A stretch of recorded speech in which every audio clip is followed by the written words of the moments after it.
Hey y'all, and welcome to the Max Life. So yes, I am in our Prepper's Pantry today, and I'm going to be starting a series from start to finish to help you guys with your Prepper's Pantry. Now, as you can see, this is nothing new to me. I have been doing this for a really long time.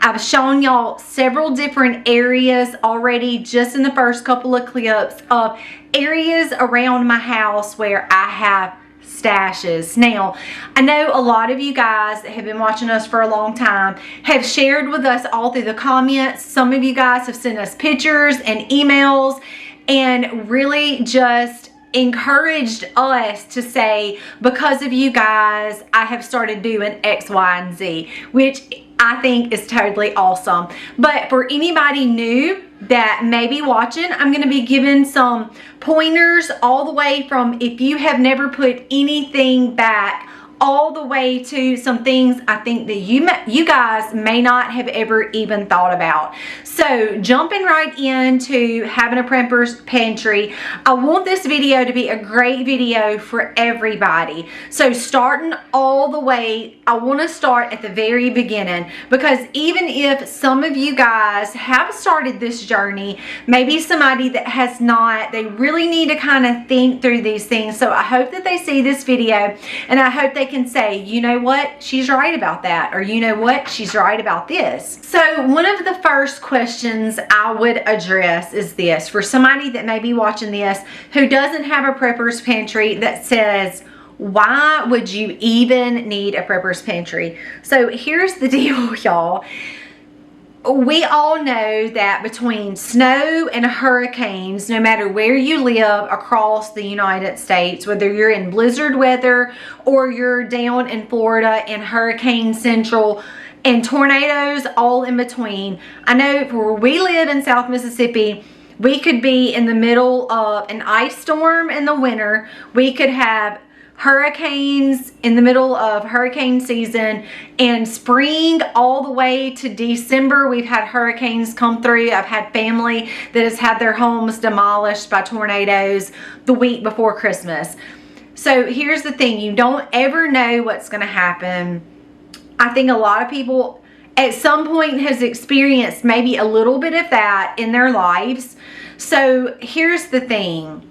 It boils down to an insurance policy for you. So if you go without power, or you have trees down across your driveway that are huge and you're waiting on people to come move those and you can't really get out, or you have family members that are in the same situation, or you know, whatever it looks like, and you're stuck in your house or confined to, okay, well, I don't have power, or I can't get out of my driveway, or hey, I live in this town by myself and my closest family is like 3 or 4 hours away and I can't get out, or I have friends that live down the road and they can't get out either. Whatever that looks like for you, I think we can all attest to at least some point in our lives of being put in the position where things are not comfortable for us. So having an insurance policy of saying, you know what, it doesn't matter because I can come grab a can of lard off of the shelf. I'm going to use all of my refrigerator and freezer stuff first. I'm going to start using those things. So you have food. You don't have to worry about it. Okay, so electricity is a thing. Y'all, we're going to get into all these details later. But working through the process of saying, you know what, I have these things, I have these things, and I have these things that are really, really simple when you think about them, but it's my insurance policy. If I ever find myself in this situation or that situation, I have ways to take care of not only myself, but my family. And y'all, it's a form of self-sufficiency as well. When you find yourself being stranded in your home without power or food, there's a sense of desperation that you're stuck, You have no power, you have no water, you have no food. What am I gonna do? Y'all, don't put yourself in that situation. So you have your self-sufficiency of knowing that because you did these things, you have an insurance policy, you can go to containers, you can go to jars, you can go to freezers, whatever that looks like, that you have put some of these things back to where it doesn't matter really what it looks like for you. If you're at home, you're without power, you can't leave your home, whatever it looks like, you have some stuff put back to help you get through. And not only that, y'all, if you can put enough back for you and your family, and then start thinking about your pets, your neighbors down the road, your friends on the other side of your property, whatever that looks like for you, you can start thinking outside of what you've done for you and your family. But it is a journey, and it's one I want to kind of start by answering those questions, guys. It is a policy for you, an insurance policy, to say, you know what? If I find myself in XYZ, you know what? I have this, I have that, I have this. And it makes you self-sufficient. You're not dependent on somebody else to come rescue you out of the situation that you found yourself in. Because sometimes it takes a day, sometimes it takes 3, sometimes it takes 5, sometimes it takes 10. You know, depending on the situation, you want to be able to say, you know what? I've got this. I can take care of my family. And not only is that a peace of mind, psychologically, it just does something there, knowing that you have the ability to take care of your family in a situation. If a situation were to arise and you found yourself in that situation, you don't want to be in a home that you can't get out of, or you don't have power, or you don't have food, or you don't have water.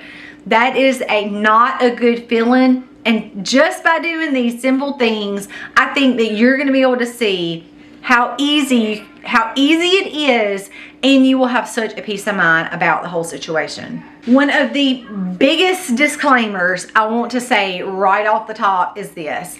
All of this stuff, guys, even my sweet potatoes at the top to the lard at the bottom, some of this is canned food, some of this is dehydrated, some of it is freeze dried. These are not canned. There's no water in there. They've just had the moisture removed either by dehydrating or freeze drying.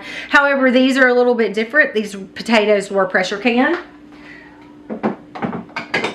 All the way down to my jellies. So the sweet potatoes, learning how to cure.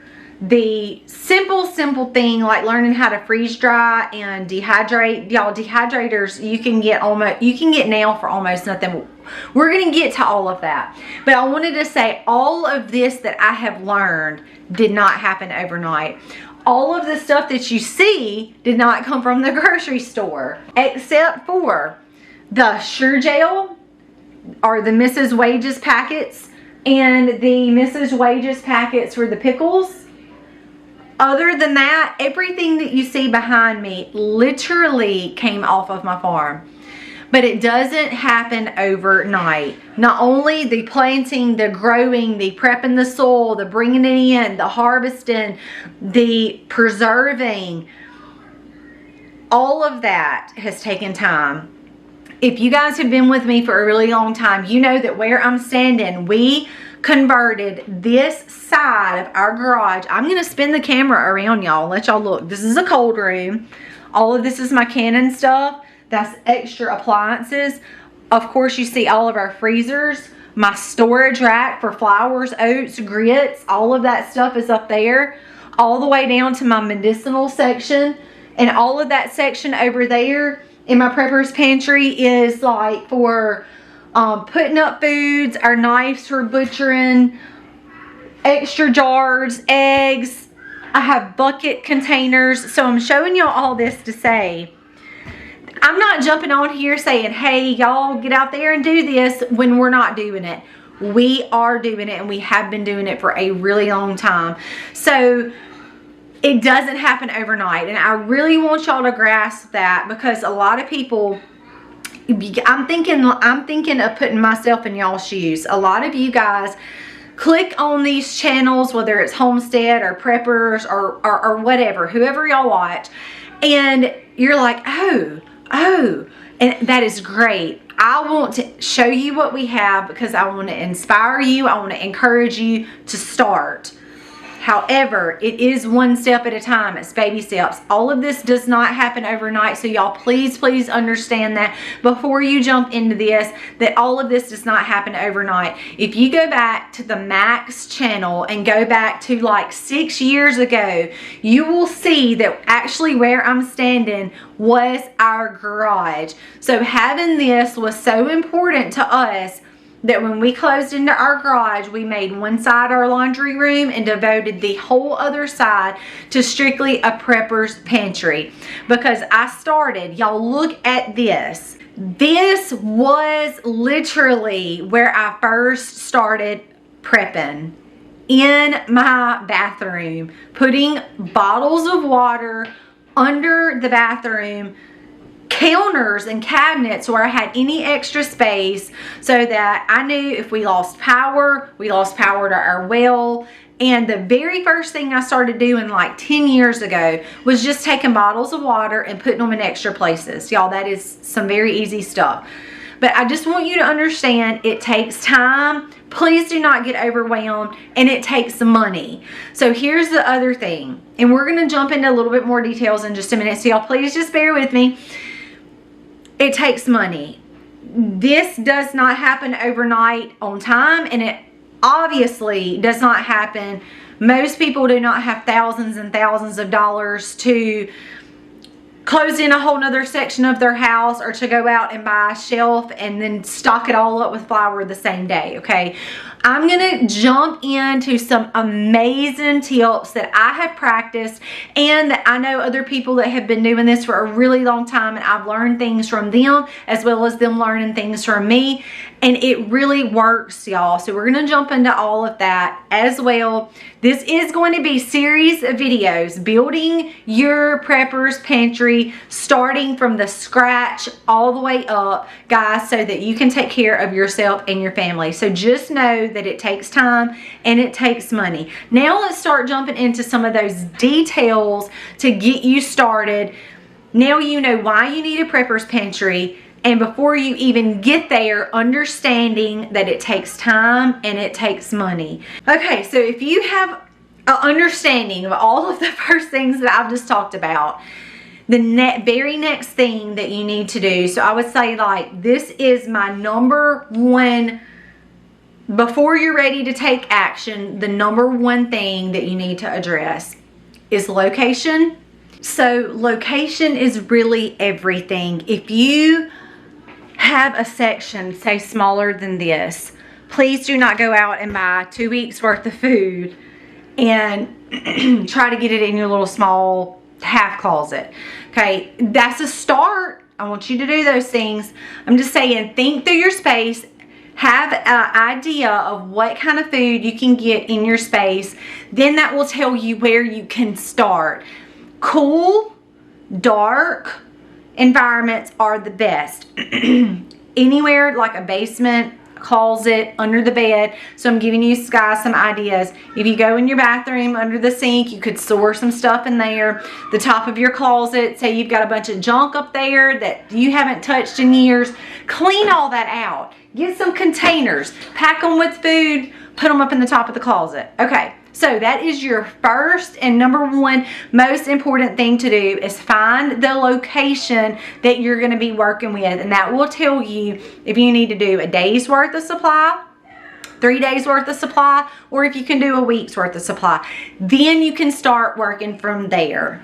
Okay, so number two for this video is time to take action. Once you have listened to all of the other jibber jabber that I have built up to the main wow of all of this is, all right, now you're at a place where you have thought through things, you have prepared, you've prepped, you've planned. Now it's time to do something. So the next thing I would suggest is for you guys to start with some water. Now here is a basic rule of thumb for all preppers when it comes to water. You have got to remember, as a prepper, I'm only going to show you guys some stuff. You're not going to be able to see everything. I'm sorry, that's just the way it is.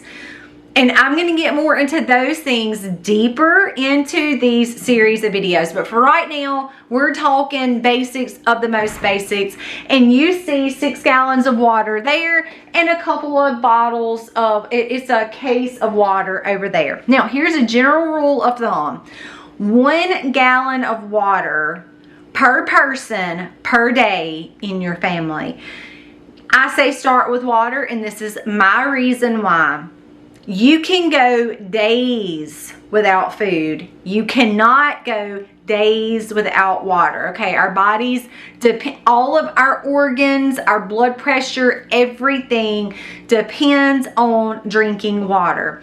Once you get your water storage, now we're gonna talk, like I told y'all just gotta hang with me in these series of videos.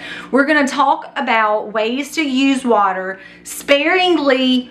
I'm gonna give y'all all kinds of tips and tricks that when you get days into this water and you're down to the nitty gritty. We're going to talk about recycling water, how you can use water multiple times. I'm going to get all into that. I'm not just talking about water purification. I'm talking about how to reuse water over and over, not with just water for purification, but we're going to get into all of that in the later series. The first thing I want you to think about, if you're a brand new fresh prepper, I know a lot of you guys that already watch have already done this. Thank you for jumping on this video and listening to it again as a refresher. But if you do not have anything put up, the first thing I should do is suggest, and no matter how many people is in your family, go ahead and start working towards 3 days worth of water per each family member in your family. So for example, if there is 2 of you for 3 days, you're going to want 6 gallons of water to start off with. You don't have to buy them all at one time. When you go to the grocery store or the supermarket or wherever you go and you can find some gallons of water, get 1 extra. It's a couple of dollars. You won't notice it. Over time, say you do that every week. In a couple of weeks, guys, you already have 3 days worth of water for your family. That is awesome. You can do that and you will not notice it in your budget. It's only a couple of extra dollars a week. That is just one tip that you can do. But I do highly suggest to start off building your water first, because water is so important, not only for drinking, but when you guys know you at some point in time have been without water for whatever situation, and you know how inconvenienced and hard it is, because our entire life, from drinking to sanitizing to washing dishes to cooking, it all revolves around water. So that is the #1 place to start, is 1 gallon per day per family member. So that is a pretty easy place to start. And guys, even if you have to put it in your closet, slide it under your bed, I told you 10 years ago, and I still have changed out some water, and I still go, even with all of this, I don't put all my eggs in one basket. I still have water. If you go to any bathroom in my house, I have gallons of water in there under the sink. So just some food for thought for you to chew on a little while. That is where you need to start. Now, once you have your water under control and you have your space, I say start adding the 3 days worth of food to your supply. Now, I found a little chart that's pretty basic and simple. You could substitute these out, change them around for what your family likes, but I'm going to read those off to you because I thought they were pretty good for the most part for having breakfast, lunch, and supper for 3 days for a family. These are pretty easy, pretty well thought out. Like I said, if there's something that you don't like, you could swap it out for something else, but I thought this was a pretty good place to start. So I'm going to actually read this off to y'all because I thought this was a pretty good menu to start with. So on day 1 for breakfast, granola with milk and canned peaches. For lunch, split pea soup and cornbread. Day 3, angel hair pasta with spaghetti sauce and spinach. Day 2 for breakfast would be oatmeal with brown sugar, nuts, raisins, and milk. For lunch would be tuna salad with brown bread. For dinner would be rice, refried black beans, and corn. Day 3's breakfast would be pancakes with syrup, stewed apples. Lunch would be tomato soup, cheese and crackers. And for dinner would be brown rice and canned peas. So again, that's not a perfect menu. And most of that stuff, guys, that I just listed, so you're thinking, oh, well, how am I going to fix that? Or how am I going to, y'all, most of that stuff, if you don't have, for example, so I could stick this with some oatmeal because this is canned peaches. Guys, smush it right into some oatmeal, put a little bit of brown sugar on it, bam, I have breakfast. If I didn't decide to scramble some eggs. But I said that to say, you can actually take most of those foods that I just listed off and find them already canned. Canned spinach, canned milk you can find, or dried milk. So tuna, all of your canned fruits. There's so much that you can build meals. If you don't like that menu, hey, make your own. Day 1 for breakfast, we want this. Day 2 for lunch, we would want this. Start with that. It really starts with thinking through, prepping, picking a place, preparing, and then taking action. That is the first steps to start this process. When you jump in and you don't really know where you're going, you can get overwhelmed. Y'all, don't do that. Don't get in head deep. Don't go out and try to buy a week's worth of groceries and put up all at one time. You can start your pantry, you can plan it, you can prepare for it, you can have fun with it. It really is something really neat to do, but I don't want y'all to get overwhelmed. So that is where I'm gonna stop session 1 today, because I know I have talked y'all's ears off, but I feel like all that information is just so valuable right now, and it is a great way to start. Think through all of those first steps. Say, hey, you know what? 3 days worth of water. Knock that goal out. Then you want to say, okay, let's plan 3 days worth of meals. When I go to the grocery store this time, I'm going to buy day 1's breakfast.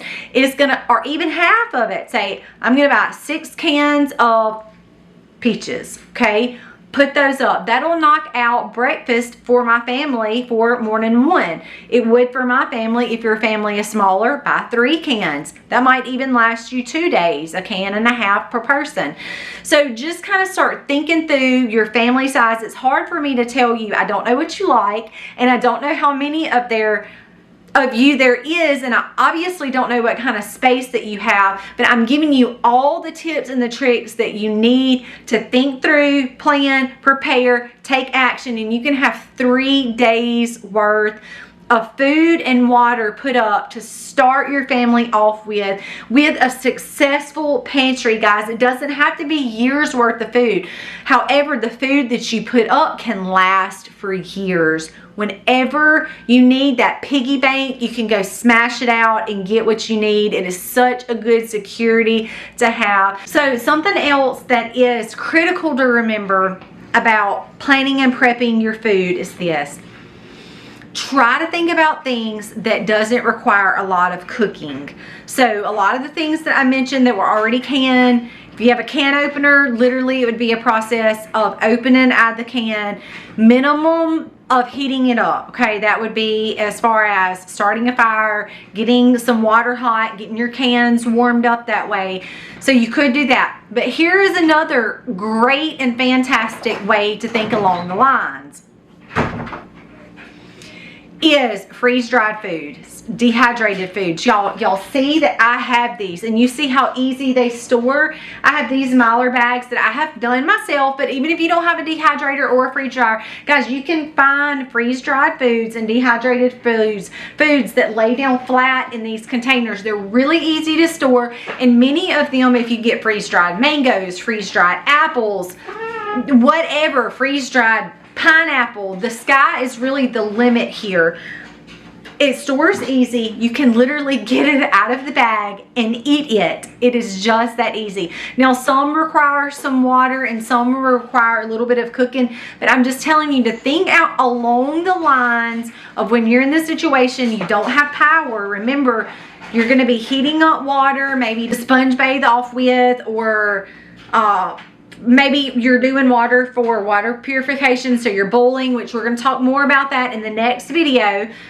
But think along the lines of minimum cooking, okay? If you don't have power, you don't want to have to spend a lot of prep time prepping something and making cooking complicated, okay? So think along the lines of canned foods, freeze-dried foods, dehydrated foods that you can literally pop out and just eat. That is going to be the most simple and most effective way to get you through whatever situation you're in, where you don't have much water and you don't have power, or you can't leave your house, or whatever situation you find yourself in. So keep that in mind. And even if you can't do this yourself yet, okay, remember, it's a process.